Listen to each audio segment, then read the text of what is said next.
waiting for the pound for pound boxing show at York Hall. I'm joined by Aness Taj. Fantastic win today. First round knockout. How are you feeling, champ? Yeah, I feel alright. It wasn't a good performance in my eyes. I got caught with two silly shots, shouldn't have got caught with. I know what I did wrong. I know I was expecting someone a little bit more negative from what I've seen of the guy that I was boxing. He came for it, which is what we wanted. Normally in the gym, I'm a bit more on my toes, not looking for a knockout, not looking for him, but tonight I sort of started looking for him a little bit. But at the end of the day, I got the job done what I needed to do. Early night, easy peasy. Okay, it weren't easy peasy, but go on to the next one, and that's it. Yeah. Obviously, I like the fact that you threw a variety of shots. Obviously, dropped him. I think it was a body shot as well, and on the way down, caught him as well on the way down. Was you surprised at how kind of tough he was, obviously, to get through? Obviously, a couple of first couple of seconds of that round, you hurt him a few times. Were you surprised that he lasted a bit that long? Not really, no. Because at the end of the day, everyone's, I know people that know the guy, and they said he's tough. So I'm like, fair enough. Everyone, if you're in this game, you could take a bit of flack and a bit of punishment, because otherwise you wouldn't be boxing, or you wouldn't be doing, up to this bit where you're doing a little bit. Even as a journeyman, if you take punishment, you get hurt easily. That you're not going to be called back. So, but I caught him with some good shots, but I was looking for it a little bit too much. And when you look for it, you're a bit more tense. You don't throw them as hard. As much as people may think you're tensing up, you're looking for all the power. You don't get the power. So the ones that I did catch him with that put him down, they're a bit more fluid and a bit more loose and relaxed, and that's what hurt him. Obviously, you had a good following today. Obviously, a lot of fans here. How good did it feel to fight at your call with the crowd? No, it was good. Not as many people as I'd had for my debut here and my second fight here as well. But after COVID, everyone needs a day out. Everyone needs a night out. You're having people going out. I had a number of fans who couldn't come because of COVID, been flagged up because we're still not at the August 16th date where you only need to take the test. You still have to isolate if someone's in close contact. So I've got a number of people that couldn't come because of that. Having booked holidays because now we can go away. But they were watching on Fightzone, so that was an advantage of this was being on Fightzone. But it was nice having a fight. My last one in May, I had no one there. It was really only the boxers supporting the boxers. So it was good having my fans there, having my family there, being able to see it live in person again, and now on to the next one.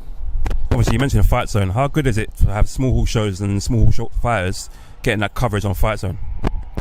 It's good. I think it's vital to be able to get your name out there other than through social media, really, because the only way at the moment that people can see a fight is, a few days later when I've posted it on YouTube.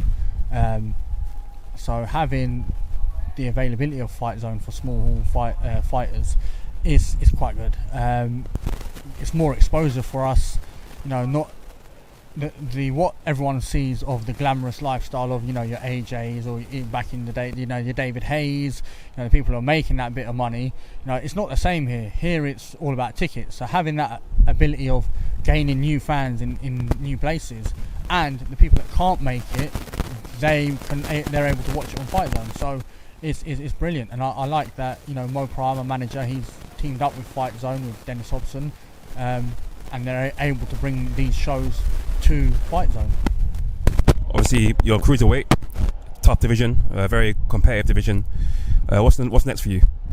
Next, I think we're going in October. We're going to step up now, aiming for another 2-3 fights. So 2 6-rounders, hopefully. And then get through the first one, but get through 2 6-rounders, then looking at maybe an 8-rounder, and probably go for a southern area or something along those lines. But the plan is to sort of move up now. I'm 25, I'm not getting younger. In comparison to the people who are at the top of the division at the moment, React Paws, Willem Smith, Coley, they're nearing the 30. Coley's nearing his 30s. Willem Smith's 31, I think it is now. So they're coming up. They're hitting their peak and they're going through. So it's going to open up the channel for me coming through. I've still got time, but now it's a case where I just want to get in there and start, getting my name out there and getting up and being among the people that I know I should be among. What my skill set is, top 10 UK, I have it with some of the top 15, top 10. Sort of like your top 5, that's like, okay, we're not rushing. Getting better as we do, and looking to improve. Yeah, you obviously mentioned top 10 fighters in cruiserweight. If you could potentially fight one of the guys in the top 10, who would it be? Anyone. I'll fight anyone. To be honest, I'm not here for trying to...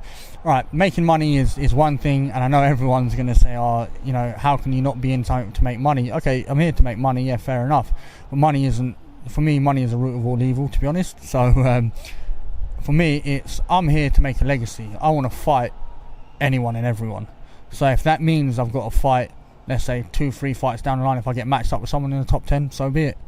I'll do to them what I do in the gym, what I do to the sparring partners, and all goes well, I'll win them, I beat them. So it's I'm not scared of anyone, and the thing that I say is if you threw me in right now, I'll go in for hands. And the only person I'm scared of is Allah subhanahu wa ta'ala, God. I'm not scared of anyone, so what can he do? He can only hit me. Obviously, I want to talk to you. Obviously, you're from Watford. Yep. You mentioned legacy. Yep. You got a few world champions from Watford, Yep. like Anthony Joshua, Shannon Courtney. Yep. Is that your aspirations, dreams, aspirations to go later on and go become a world champion yourself? Yeah, I'm looking at cruiserweight domination.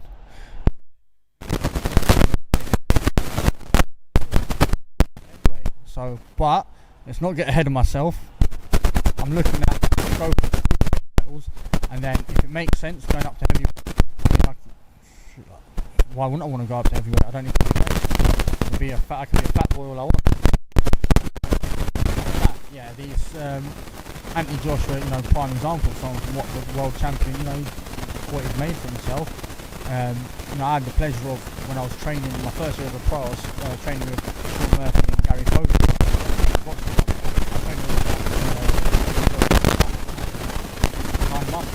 When he got in the gym after the first Ruiz fight, when he got back in training for the rematch, I was in and around him. I've known him from before boxing. I've known him for about 5-6 years through boxing and outside of boxing, because we're both from Watford. Get a haircut at the same place. You get the same sort of people. Everyone runs with everyone. Everyone knows everyone. So it's one of them. I knew him outside. So, but that's the sort of aim.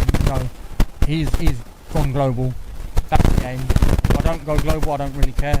As long as I want my world titles. I want that legacy. I want to be held up. When people talk about the best boxers there are or there were, everyone talks about Muhammad Ali, Roy Jones Jr., pound for pound number one. Harder for a cruiserweight or a heavyweight to be in your pound for pound top, number one, because you look at all sorts of things, and there's not that many cruiserweights and heavyweights around. You look at Canelo, he's had 60 odd fights. It's hard getting a heavyweight who's had 60 fights nowadays. In the old days a bit different, but nowadays it's a whole lot different. But yeah, that's what I'm looking at, is getting that sort of legacy, and slowly but surely we'll get there. And if we don't, at least I can say I've given it a try. Aness, before I let you go, any shout out to your sponsors? Shout out to all my family, really. Most of them are sponsors, really. They make me my food at night, everything. But no, just shout out to everyone who came down. Shout out to the Pound for Pound boxing show. Big thanks to them for the stuff that you guys do. Even the smaller guys, whoever it is, you guys help put our name forward and get us the limelight that we want. So shout out to you guys, and shout out to Mo Pryor, Warren Boxing Management. Big thank you for the show, putting me on as well, and looking forward to the next one. Likewise, I really am. Thanks again for the time. Wish you nothing but the best. Thank you, champ.